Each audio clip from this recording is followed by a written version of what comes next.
Apakah teman-teman baru bekerja di bidang fundraising? Atau teman-teman belum pernah menyusun strategi fundraising sebelumnya? Atau mungkin teman-teman bekerja di lembaga non-profit atau yayasan yang baru terbentuk. Atau bisa jadi teman-teman baru bekerja di yayasan atau lembaga non-profit yang baru beroperasi kurang dari 2 tahun. Untuk itu di video kali ini aku akan membahas strategi fundraising untuk pemula, di mana teman-teman semuanya yang baru bekerja di bidang fundraising bisa mendapatkan manfaat dari video ini. Karena di video ini kita akan membahas 3 metode yang bisa digunakan untuk menggalang dana bagi pemula.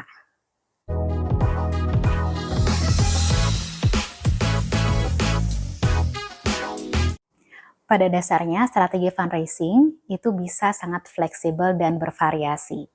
Hal ini tergantung dari ukuran lembaga, dari kapasitas SDM, dan juga dari banyak faktor lainnya, termasuk juga dari anggaran yang dimiliki lembaga. Tapi memang dari banyaknya variasi ini, aku coba rangkum secara singkat untuk teman-teman yang baru memulai fundraising. Singkatan dari strategi ini adalah PPM, yaitu Plan, People, dan Media. Yang pertama adalah plan. Yang dimaksud dari plan ini adalah fundraising plan atau rencana penggalangan dana. Fundraising plan sendiri memiliki beberapa tahapan dan juga isi yang perlu teman-teman siapkan. Mulai dari yang pertama, gambaran umum lembaga, riwayat fundraising lembaga, analisis SWOT, goals atau target fundraising, strategi, taktik atau aktivitas fundraising, pembagian tugas dan tim, anggaran dana, dan yang terakhir adalah timeline. Fundraising plan ini kalau di yayasan atau lembaga non-profit umumnya merupakan sebuah dokumen penting yang dibuat setahun sekali dan biasanya dilakukan di akhir tahun untuk rencana strategis penggalangan dana di tahun berikutnya. Pengisian fundraising plan ini biasanya dibuat secara bersama-sama, mulai dari pimpinan bidang fundraising hingga tim pelaksana fundraising. Komponen yang pertama dalam fundraising plan adalah gambaran umum lembaga. Bagian ini isinya cukup singkat, meliputi informasi seputar lembaga, tahun terbentuknya, visi, misi, bahkan nilai-nilai, dan juga program-program yang dibuat oleh lembaga. Komponen yang kedua dalam fundraising plan adalah riwayat fundraising lembaga. Bagian ini akan menjelaskan seputar bagaimana perolehan fundraising lembaga teman-teman di tahun-tahun sebelumnya. Kalau lembaga kalian sudah menjalankan fundraising dalam 2 tahun terakhir, maka informasi ini bisa dimasukkan ke bagian ini. Termasuk juga informasi penggalangan dana per program. Misalnya teman-teman punya program bidang kesehatan, bidang pendidikan. Nah, bisa juga dicantumkan di sini diagram atau tabel tentang penghimpunan dana per programnya. Bisa juga mencantumkan hasil penggalangan dana tiap bulannya. Misal di tahun 2023 pada bulan Januari, Februari, sampai Desember berapa perolehan dana yang didapatkan dan juga totalnya dalam 1 tahun. Untuk apa sih bagian ini dibuat? Jadi kita bisa melihat seberapa efektif penggalangan dana yang dilakukan di tahun-tahun sebelumnya. Bagaimana kalau lembaga kalian belum pernah menggalang dana? Nah, memang bagian ini jadi tidak ada yang bisa diisi gitu ya kesannya. Tapi sebetulnya kita tetap bisa memasukkan komponen peluang penggalangan dana di Indonesia misalnya. Nah, informasi apa saja yang bisa dimasukkan di sana? Misalnya kalau teman-teman mendapatkan data seputar penggalangan dana di bidang zakat infak sedekah di Indonesia, atau juga jumlah penggalangan dana lembaga-lembaga filantropi yang ada di Indonesia. Hal ini pastinya bisa menambah peluang yang bisa dimanfaatkan untuk pembuatan strategi setelahnya. Yang ketiga, seputar analisis SWOT. Teman-teman mungkin sudah pernah dengar ya istilah SWOT ini. Jadi ini adalah singkatan dari Strength, Weakness, Opportunity, and Threat. Jadi istilah strength ini artinya adalah kekuatan. Apa kekuatan yang dimiliki lembaga dalam bidang fundraising? Weakness artinya apa kelemahan lembaga dalam fundraising? Opportunity artinya kesempatan apa yang teman-teman miliki sebagai sebuah lembaga yang akan menggalang dana. Dan threat yaitu ancaman apa yang memungkinkan dapat berpengaruh ke hasil penggalangan dana lembaga teman-teman. Dalam pembuatan analisis SWOT ini, kita perlu brainstorming, perlu diskusi dengan tim untuk membahas kira-kira kelebihan apa saja yang dimiliki. Contohnya, Kelebihan yang pertama misalnya pembina di yayasan teman-teman itu memiliki networking atau jaringan yang cukup luas dengan donatur-donatur potensial. Salah satu contoh weakness, misalnya tim fundraising yang ada hanya 2 orang. Ini bisa jadi kekurangan juga kalau misalnya lembaga teman-teman ternyata cukup besar gitu ya, atau punya target yang cukup besar untuk menggalang dana. Nah, tentu sumber daya manusia penting ya. Jadi kalau misalnya hanya 2 orang, bisa jadi ini sebagai sebuah kekurangan. Nah, nantinya kalau teman-teman melihat ini sebagai sebuah kekurangan, kita bisa membuat strategi antisipasinya. Bagaimana agar bisa tetap berhasil mencapai penggalangan dana hanya dengan tim atau sumber daya yang teman-teman miliki saat ini. Kemudian yang berikutnya adalah opportunity atau kesempatan. Kalau tadi kita membahas kekuatan dan kelemahan atau kekurangan lembaga itu dari sisi internal lembaga, maka opportunity dan threat atau kesempatan atau peluang dan ancaman ini adalah aspek di luar lembaga. Opportunity sendiri kita bisa lihat misalnya di tahun ini daya beli masyarakat Indonesia meningkat menurut data. Nah, ini adalah sebuah peluang, artinya kita bisa memanfaatkan bagaimana saat orang-orang punya daya beli yang tinggi, kita juga bisa mengajak mereka untuk berdonasi. Karena asumsinya mereka memiliki dana yang cukup untuk bisa berdonasi lebih. Kemudian juga threat, ancaman. Apa ancaman eksternal terhadap lembaga dalam fundraising? Misalnya adalah kondisi perekonomian gitu ya. Jadi ada kenaikan atau inflasi, kemudian harga-harga sembako semakin mahal, atau mungkin seperti kita pernah mengalami sebelumnya adanya COVID. Nah, ini adalah ancaman dari sisi eksternal lembaga.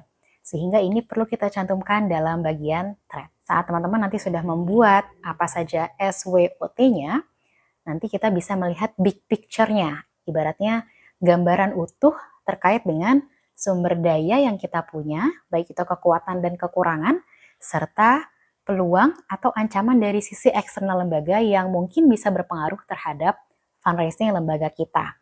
Dan pastinya ending dari SWOT ini adalah bagaimana nanti dalam pembuatan strategi kita juga bisa mempertimbangkan beberapa aspek yang sudah kita tulis di analisis SWOT.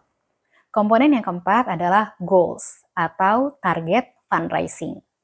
Nah, ini wajib banget ada ya di fundraising plan karena memang inilah inti dari fundraising plan sendiri.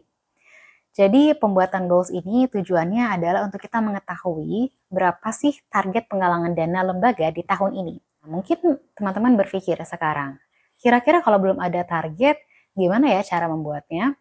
Aku sudah pernah share di video sebelumnya, silahkan klik di sini. Di video ini aku sudah pernah membahas juga salah satu bagiannya adalah cara membuat target fundraising. Apa saja yang perlu kita perhatikan dan pertimbangkan saat menentukan angkanya. Teman-teman nanti bisa lihat dulu videonya dan kita akan bahas lagi di video ini tentang cara-cara untuk bisa mengeksekusi target tersebut. Setelah teman-teman menentukan berapa target fundraising lembaga, maka kita masuk ke tahapan berikutnya yaitu pembuatan strategi. Aku kasih contoh, misalnya goals kita adalah menggalang dana sebesar 100 juta rupiah. Maka strateginya adalah turunan dari 100 juta ini. Maksudnya dari 100 juta kita menargetkan 20% itu dari donasi perusahaan dan 80% didapatkan dari donasi individu. Maka kalau kita buat seperti tadi persentasenya, kita punya target 80 juta dari donasi individu dan 20 juta dari donasi perusahaan. Strategi ini juga bisa dibuat dengan cara yang lain. Tentunya ini adalah pelengkap gitu ya. Jadi selain kita membuat target sumber dananya dari individu dan perusahaan, kita juga bisa membuat targetnya berdasarkan channel. Misalnya kita targetkan 50% melalui digital fundraising, dan 50%-nya lagi dari penggalangan dana face to face. Artinya menggalang dana langsung. Kita menyediakan fundraiser untuk mengajak langsung orang berdonasi. Nah, kalau seperti ini contohnya berarti misal 50% dari 80 juta artinya 40 juta targetnya melalui penggalangan dana digital dan 40 juta lagi dari penggalangan dana face to face. Kemudian yang korporasi, mungkin korporasi tidak banyak pembagian. Tapi kita bisa targetkan 20 juta ini, targetnya itu dari berapa korporasi. Kita buat dari 10 korporasi misalnya. Jadi artinya satu korporasi atau satu perusahaan berdonasi 2 juta ke lembaga teman-teman. Jadi kalau dikumpulkan sebanyak 10 perusahaan, terkumpullah 20 juta. Maka harapannya dari sini kita sudah kebayang, oh jadi 100 juta tadi itu adalah sebuah goal besar gitu ya. Goal besar ini kita bisa dapat dari beberapa step-step yang kecil dengan membaginya ke jenis dana, kemudian kita juga bisa membaginya dari channelnya, atau teman-teman juga bisa berkreasi dengan membuat pembagian yang kira-kira lebih cocok untuk strategi lembaga masing-masing. Bagi teman-teman yang ada di tim fundraising juga pasti sangat aware dengan kebutuhan mendapatkan donatur baru setiap tahunnya. Artinya kan kita kalau menggalang dana itu pasti kita berharap donaturnya terus bertambah secara jumlah. Jadi misalnya tahun lalu sudah pernah berdonasi, kita akan ajak berdonasi lagi di tahun ini. Ini adalah strategi donor retention. Bagaimana meretensi atau mempertahankan donatur yang tahun lalu donasi, tahun ini donasi lagi. Nah, kemudian ada juga target bagaimana menambah jumlah donatur. Ini disebut sebagai donatur prospek atau donatur potensial. Berapa jumlah donatur baru yang kita targetkan.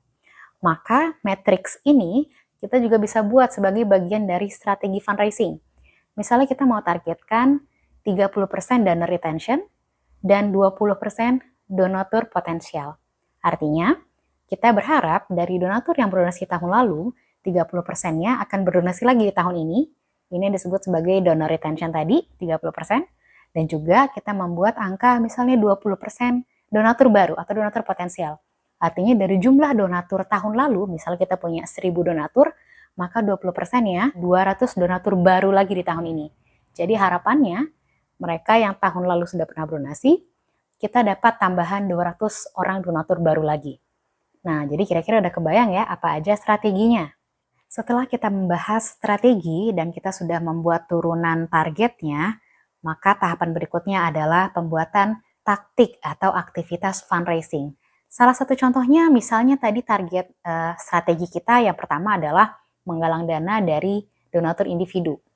Nah, yang individu melalui cara digital, kita buat taktik yang pertama, aktivitasnya adalah pembuatan program kampanye di aplikasi crowdfunding misalnya. Kemudian yang kedua, kita menggalang dana melalui website. Kita siapkan formulir donasi online-nya, kita siapkan banner informasi nomor rekening di website kita, dan lain-lain. Nah, yang berikutnya, misalnya kita ingin menggalang dana face-to-face fundraising. Misalnya kita bisa melakukan open booth di pusat-pusat keramaian, entah itu di mall atau di area perkantoran. Kemudian kita juga bisa membuat event fundraising. Misalnya kita mengadakan pengajian dengan komunitas, menghadirkan ustadz atau ustazah. Kemudian kita di sana bisa menggalang dana untuk kampanye tertentu. Taktik ini bisa dibuat sesuai dengan masing-masing strategi yang sudah kita buat di komponen sebelumnya. Selain itu juga untuk menggalang dana melalui korporasi. Taktiknya apa aja? Misalnya kita bisa mulai yang pertama membuat proposal CSR. Kemudian yang kedua kita juga bisa membuat daftar perusahaan potensial yang akan kita targetkan untuk kita kirimkan proposal penggalangan dana. Kemudian juga di bidang yang lain, selain fundraising juga kan dalam salah satunya ada layanan donatur. Misalnya dengan membuat email blast atau email marketing yang dikirim setiap bulan kepada donatur. Komponen yang berikutnya adalah pembagian tugas dan tim. Nah, disinilah bagaimana kita bisa membagi peran antara misalnya kita punya direktur bidang fundraising. Kalau di lembaga yang baru, mungkin belum ada istilah direktur fundraising, hanya ada manajer fundraising, atau mungkin manajer layanan donatur, kemudian ada staff atau tim fundraising, dan bisa juga ada relawan fundraising di sana. Jadi siapa saja orang-orang di tim fundraising yang secara spesifik punya tugas dan target terkait penggalangan dana, di sini kita wajib tulis perannya apa aja. Kemudian juga job description-nya. Jadi apa saja yang akan dilakukan misalnya oleh tim penggalangan dana individu. Jadi misalnya menyiapkan surat ajakan donasi, menyiapkan perlengkapan untuk kegiatan open booth, dan lain-lainnya. Artinya nanti kalau kita lihat dokumen ini, jelas pembagian tugas siapa saja yang ikut serta dalam target penggalangan dana ini dan bertanggung jawab atas pelaksanaan setiap harinya. Yang ke-8 adalah anggaran dana. Nah, pastinya dari rangkaian aktivitas tadi sudah kebayang, mungkin kita akan perlu membeli beberapa hal gitu ya, mulai dari ATK yang paling simple. Misalnya kita mau open booth, berarti kita butuh biaya untuk buat meja, untuk buat roll banner, untuk mungkin bikin spanduk dan lain-lain. Jadi untuk setiap aktivitas pasti sudah kelihatan apa saja kebutuhannya. Terkait anggaran dana ini, ada satu catatan penting, yaitu kita perlu memperhatikan jumlah total kebutuhan anggaran dana dari seluruh divisi atau bagian fundraising. Jangan sampai anggarannya terlalu besar atau bahkan melebihi dari mungkin 50% target fundraisingnya gitu ya, jangan sampai. Karena kan anggaran dana ini kemungkinan udah pasti habis nih, ibaratnya sudah pasti akan bisa dibutuhkan gitu ya, bisa dikeluarkan anggarannya. Tapi penggalangan dananya kan belum tentu. Hasil dari penggalangan dananya kita masih belum tahu. Jadi belum tahu apakah nanti akan menghasilkan hasil yang sesuai ekspektasi kita. Jadi untuk bagian anggaran dana ini sangat penting banget untuk bisa dipastikan kita memaksimalkan sumber daya yang kita miliki. Kalau bisa ada yang diperkecil jumlahnya atau mungkin dibuat lebih efektif sehingga presentasenya tidak terlalu besar dibandingkan dengan target fundraising kita. Terakhir adalah timeline. Nah, timeline atau lini masa ini biasanya formatnya berupa tabel-tabel, kotak-kotak dari setiap aktivitas di setiap bulannya. Sehingga nanti kita bisa tahu di bulan Januari akan ada program atau aktivitas penggalangan dana apa aja. Sampai di bulan Desember. Nah, timeline ini perlu dibuat dan dimonitor untuk bisa mengetahui evaluasi setiap bulannya. Jadi kalau setiap bulan kita mengadakan rapat evaluasi di tim, kita sudah tahu program apa saja yang harusnya dibuat di bulan tersebut dan program apa saja yang akan dibuat di bulan berikutnya. Yang kedua dalam strategi fundraising adalah people. Nah, people artinya orang-orang yang memang bertanggung jawab atau juga orang-orang yang ikut serta dalam proses fundraising ini. Kalau di bagian yang pertama, di fundraising plan, tadi kita sudah sebut beberapa posisi yang memang punya peran penting dalam bagian fundraising. Tapi di bagian ini, kenapa dibentuk namanya people? Karena memang kita juga perlu orang-orang di luar tim fundraising untuk ikut bertugas melaksanakan peran fundraising itu sendiri. Di sini aku bagi menjadi dua kategori. Yang pertama adalah orang-orang dari internal lembaga, dan yang kedua orang-orang dari eksternal lembaga. Dari internal lembaga kita bisa sebut misalnya yang pertama pasti pengurus ya, pengurus yayasan atau lembaga non-profit kita. Selain pengurus juga ada pembina, ada pengawas, bahkan sampai relawan. Jadi ini adalah orang-orang yang ada di internal lembaga tapi juga punya peranan dalam fundraising. Kenapa? Jadi mereka semua pasti punya orang-orang yang berpotensi menjadi donatur bagi lembaga kita. Misalnya, direktur keuangan. Tentu dia juga punya daftar orang-orang yang bisa dibilang cukup berpotensi sebagai donatur besar kita. Mungkin mereka adalah pimpinan perusahaan atau pimpinan dari lembaga besar yang mereka juga punya sumber dana dan sumber daya yang cukup untuk bisa menjadi donatur loyal kita. Artinya, tugas fundraising ini kita butuh semua orang yang ada di internal lembaga untuk juga menjadi fundraiser. Yang kedua adalah people atau orang-orang dari luar lembaga kita. Di sini aku bagi menjadi donatur dan mitra pelaksana. Jadi yang pertama adalah donatur. Donatur sendiri adalah orang-orang yang berdonasi ke lembaga kita. Mungkin memang donatur bisa juga datang dari dalam lembaga kita ya, dari internal. Kita sebagai pengurus juga ikut berdonasi. Tapi yang dimaksud di sini adalah donatur yang berasal dari luar lembaga kita. Nah, kenapa kita perlu mengenali dan memahami donatur? Karena memang donatur adalah orang yang berkontribusi besar dalam pelaksanaan program kita dan juga memang mereka tentu punya beberapa preferensi yang perlu kita kenali. Jadi pertama kita bagi dulu, donatur itu ada yang donatur individu, ada yang donatur perusahaan atau lembaga. Seperti tadi kita sudah buat strateginya ya. Salah satunya adalah penggalangan dana dari individu dan dari perusahaan atau lembaga. Nah, donatur sendiri karena ada dua tipe, kita juga perlu kenali. Misalnya donatur individu, kita mungkin perlu ketahui donatur kita ada di usia berapa saja. Kalau kita punya data, setiap donatur kita ketahui usianya berapa, itu akan lebih baik. Kenapa? Karena kita mungkin perlu mengenali, misalnya donatur di range usia tertentu yang masuk kategori generasi milenial. Nah, generasi milenial sudah banyak risetnya, mereka mungkin punya kecenderungan untuk menggunakan teknologi dalam berdonasi. Maka kita bisa mengaktifkan strategi penggalangan dana digital misalnya. Selain usia juga kita perlu mengetahui domisili. Jadi, misalnya donatur yang berdonasi ke kita, mereka tinggal di daerah mana sih? Atau mungkin kalau teman-teman punya data, mereka bekerja di daerah mana. Jadi kalau misalnya kita tahu domisili mereka, tempat tinggal mereka di wilayah mana, mungkin tidak harus langsung alamat misalnya, mungkin kita punya data informasi kotanya gitu ya, atau kecamatan misalnya secara lebih spesifik. Kita akan tahu nanti kalau kita mau bikin event, mau bikin program, atau mau pasang spanduk penggalangan dana, itu lokasinya di mana aja. Artinya di tempat-tempat yang sudah lebih banyak donatur kita di sana. Selain itu juga mungkin kita bisa profiling pekerjaan mereka.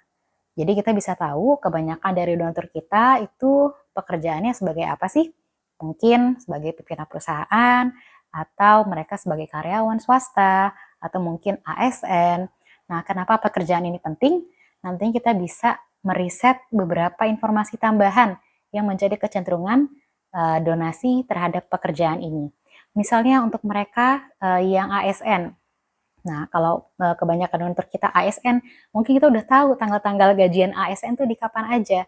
Nah, ini menjadi pertimbangan kapan nih sebaiknya kita mengirimkan email reminder untuk berdonasi ke lembaga kita. Selain itu juga profil donatur bisa dengan menentukan level donasinya.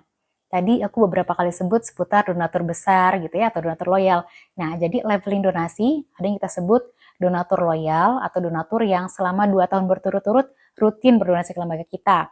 Atau juga kita bisa sebut sebagai donatur besar atau donatur utama. Nah, donatur utama kita ini artinya mungkin kita bisa tetapkan donatur yang berdonasi misalnya 10 juta dalam 1 tahun, atau dalam 1 kali donasinya sebesar 10 juta, maka ini masuk kategori donatur besar. Jadi di tim layanan donatur bisa nandain nih, ibaratnya di profiling, ini donatur besar kita. Kenapa kita tandain? Karena mungkin dalam beberapa kesempatan kita perlu memberikan program khusus untuk mereka. Misalnya mereka yang berdonasi besar biasanya punya kecenderungan untuk lebih ingin diikutsertakan dalam program pemberdayaan atau program di masyarakat misalnya. Karena mereka ingin ikut merasakan hasil dari donasi ini bagaimana dampaknya di penerima manfaat. Dan juga punya beberapa kecenderungan lainnya pastinya. Yang berikutnya adalah preferensi donasi. Nah, bagian ini penting bagi kita untuk mengetahui biasanya donatur itu lebih senang donasi ke program apa. Misalnya, donatur lebih banyak ternyata berdonasi ke program kesehatan. Alasannya mungkin ya karena di bidang kesehatan banyak orang-orang yang punya kebutuhan emergency sehingga butuh cepat dibantu. Jadi dengan mengetahui preferensi program donasinya, kita bisa menawarkan program yang serupa ke donatur yang sudah memiliki potensi berdonasi bidang tersebut. Kategori berikutnya adalah mitra kerjasama. Jangan salah loh, bahwa mereka yang mungkin jasanya kita gunakan untuk bisa memberikan layanan kepada kita, itu merupakan donatur potensial lembaga kita juga. Contohnya adalah perusahaan penyedia layanan fundraising. Mereka mungkin sebagai vendor gitu ya, atau mitra yang membantu menyediakan layanan tersebut. Meskipun kita juga menyediakan sejumlah dana untuk membayar pemasangannya, proses pembuatan websitenya, tapi mereka sebagai individu juga adalah calon donatur sebetulnya untuk lembaga kita. Kalau kita bisa memberikan layanan yang baik, komunikasi yang baik kepada mereka, mereka tentunya juga bisa imbal baliknya adalah berdonasi ke lembaga kita. Jadi, jangan salah, seluruh orang yang berinteraksi dengan kita adalah calon donatur kita juga. Nah, kemudian yang berikutnya adalah influencer. Nah, kalau misalnya kita punya beberapa nama orang-orang yang punya followers yang banyak di sosial media, artinya mereka adalah influencer, maka kita juga bisa ajak mereka untuk menjadi salah satu orang yang mengajak kebaikan, mengajak berdonasi ke lembaga kita. Kemudian ada juga media atau jurnalis. Nah, jurnalis ini tidak hanya kita kerjasamanya sekedar mengirimkan press release misalnya, atau sekedar menginfokan di lembaga kita melaksanakan program tertentu, tapi balik lagi sebagai individu jurnalis ini juga orang-orang yang berpotensi menjadi donatur kita. Maka mereka juga bisa menjadi calon-calon advokator dari program-program kita, dan juga kita bisa ajak menjadi donatur lembaga kita. Yang terakhir adalah M atau media. Nah, jadi setelah kita membahas plan, people, maka media ini adalah sarananya. Di bagian media ini saya bagi menjadi dua. Yang pertama adalah message atau pesannya, dan yang kedua adalah channels atau alat distribusinya. Yang pertama kita membahas message-nya. Jadi di bagian message atau isi pesan ini terkandung beberapa hal mulai dari case statement. Ini berisi informasi visi, misi, nilai, 5W1H tentang mengapa kita menggalang dana dan untuk program apa saja yang nantinya akan disalurkan. Dokumen ini disebut case statement karena memang dokumen ini yang biasanya digunakan dalam 1 tahun oleh fundraiser dalam menggalang dana, sehingga mereka tahu saat mereka mungkin bingung untuk menjelaskan ke donatur, mereka bisa balik lagi membaca dokumen ini. Jadi ini bisa jadi dokumen referensi bagi fundraiser. Berikutnya adalah proposal fundraising. Jadi proposal fundraising adalah bentuk formal dari gambaran secara lebih panjang gitu ya, secara lebih komprehensif dari case statement-nya tadi. Proposal fundraising ini kita biasanya kirim baik itu ke perusahaan ataupun ke lembaga atau bahkan mungkin ke individu gitu ya, untuk bisa menjelaskan program apa saja yang sedang kita galang atau membutuhkan pendanaan. Apa saja rincian penggunaan dananya, bagaimana dana ini nanti akan didistribusikan, dan lain-lainnya. Komponen berikutnya adalah laporan donasi. Nah, laporan donasi ini juga bagian dari pesan yang kita perlu sampaikan ke donatur. Karena memang donatur pasti kalau sudah donasi, ingin tahu gitu ya, disalurkan kemana aja nih, dan bagaimana efektivitasnya. Dan berikutnya, pasti donatur juga ingin tahu testimoni dari penerima manfaatnya seperti apa. Apakah bermanfaat, dan penyaluran dananya ini dimanfaatkan atau digunakan untuk apa, bagaimana hidupnya mereka bisa berubah dari bantuan ini, dan lain-lain. Selanjutnya adalah channels. Channels ini dibagi 3. Yang pertama adalah online, yang kedua print, yang ketiga outdoor. Untuk yang online, channels yang pertama adalah website ya. Jadi website lembaga sebaiknya disiapkan lebih awal. Kalau yayasan kalian belum punya website, saya sangat menganjurkan untuk bikin websitenya dulu. Kemudian selain website yaitu adalah social media. Nah memang sekarang kan udah tren banget ya, pasti orang akan mencari tahu seputar lembaga, itu yang dicari pertama kali adalah bukan websitenya, tapi Instagramnya atau TikToknya misalnya. Jadi penting banget yayasan kita memiliki akun Instagram minimal gitu ya. Kalau memang belum punya sumber daya yang cukup untuk membuat akun TikTok, untuk handle akun TikTok, minimal Instagram gitu. Jadi kemudian dilengkapi juga dengan website. Jadi kalau untuk fokus ke online sebaiknya punya website dan punya Instagram minimal itu. Kemudian juga email. Nah email udah pasti ya, biasanya kalau kita punya website juga punya emailnya. Atau kalau belum punya email dari yang menggunakan nama lembaga, kita juga bisa menggunakan yang sudah ada sekarang misalnya Gmail gitu ya. Intinya kita punya email dulu. Gunanya apa? Biasanya kita tiap bulan pasti tim layanan donatur akan butuh mengirimkan tadi informasi laporan donasi atau mungkin ajakan donasi, dan biasanya ini dikirimkan via email. Kalau misalnya selain yang biasanya dikirim via WhatsApp gitu ya. Nah via email itu penting karena memang ini adalah sarana atau channel yang kita gunakan untuk mendistribusikan informasi seputar program-program penyaluran kita. Yang berikutnya adalah print.